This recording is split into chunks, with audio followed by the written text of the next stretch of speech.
Okay, hello everyone. At this part, we're going to do the DLDP experiment together.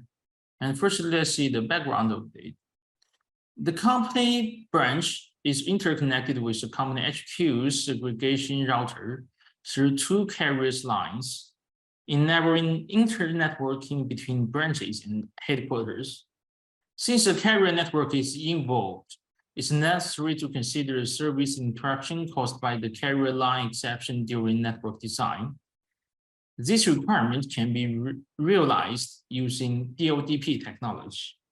And we hope after finishing this experiment, you can master the application scenario of DLDP and of course, master the configuration and status check commands of it.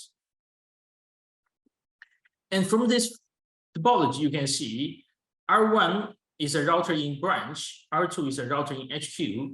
Between them are two ISP's device, ISP1, ISP2. Okay, R1 is a branch router connect to the headquarters aggregation router R2 through two carrier lines, ISP1, ISP2, in which ISP1 is a carrier's layer 3 line, ISP2 is a carrier's private line. The interconnection interfaces and addresses of the headquarter and the branch are planned as shown in this figure. So you should pay attention. Before you do the configuration of DLDP, you should finish the configuration of the basic parameters first. R1 has two loopback interfaces simulating production terminal address 192.168.101/32 and office terminal address 192.168.2.2/32. Respectively, R2 has two loopback interfaces simulating production service server and the office service server. The main and the standby lines for production terminal address to access the production service server and SP1, SP2. Main and the standby lines for office terminal access to the office service server, ISP2 and ISP1 respectively. If the main line is abnormal, service on the line can be switched to the standby line. Okay, after knowing these requirements, it's quite easy to understand the traffic for the production service and the office service from branch to HQ is load balanced on ISP1 and ISP2, and they are the backup of each other. So we should have a DLDP to monitor the running status of these two lines. And once one of them is faulty, we should switch the traffic to the other line.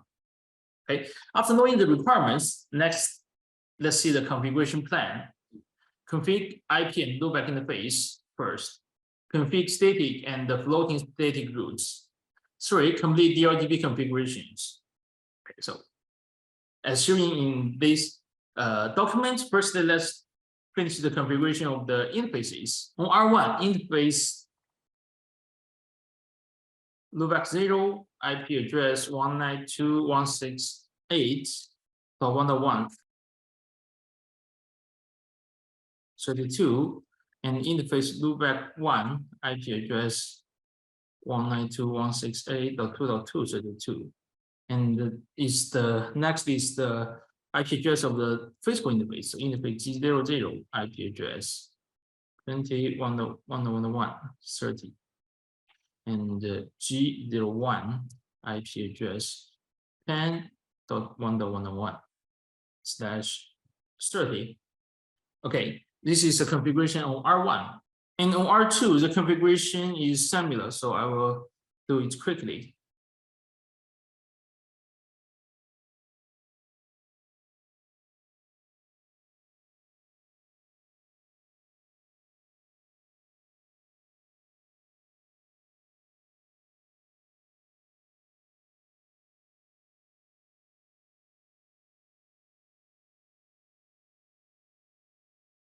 Okay, this is the IP address on R2, and the next is IP address on ISP1. So let's see it. Interface G00, IP address. Oh, sorry, should enter the configuration view. Interface G00, IP address 20. 30.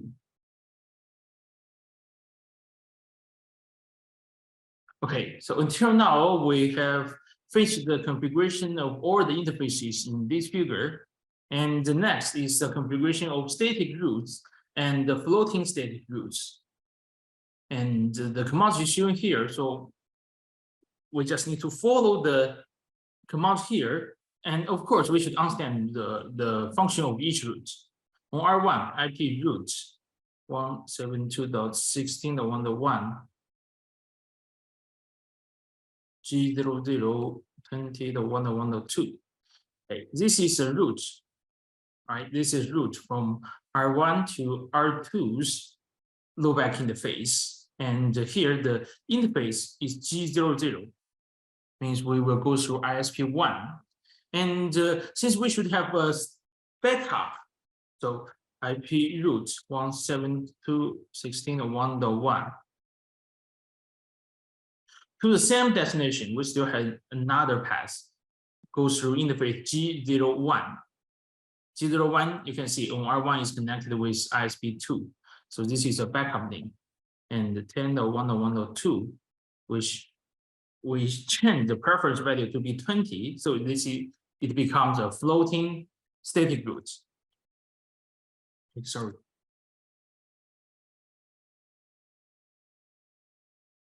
Okay, and next for the IP routes 172.16.2.2 for the office service is similar.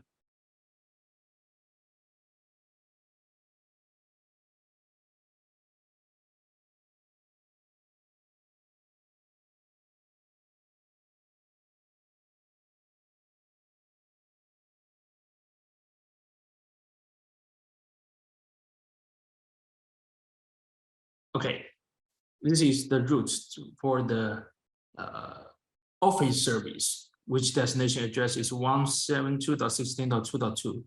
And the next IP route 30.1.1.0 255.255.255.252 G00 20.1.1.2. Okay, I think you are a little confused at this part. The function of this command is that you can see routes for the peer interconnection address network segment should be added on R1 and R2. Okay, so the function is that this is the route to the interconnected address. Okay, after finishing the configuration of static route on R1, so let's go to R2. It's similar, so I will do it quickly.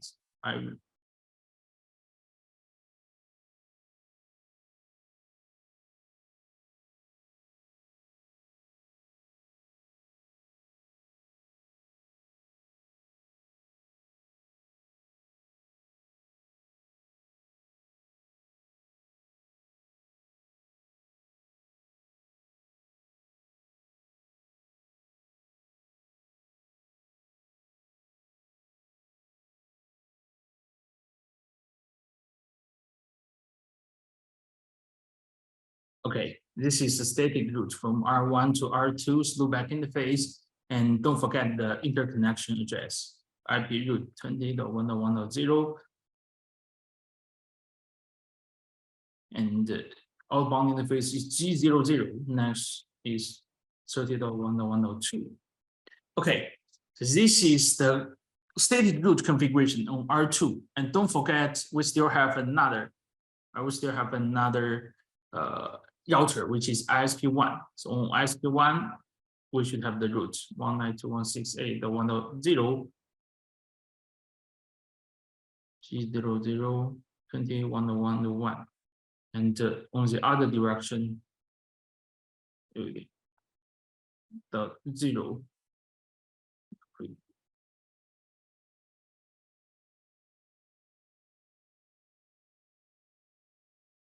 Okay, this is a configuration on the ISP1, right? On the ISP1 router. Okay, after finishing this configuration, we think that the configuration of static routes has finished, and it's already reachable on both ends from R1 to R2's loopback, or from R2 to R1's loopback.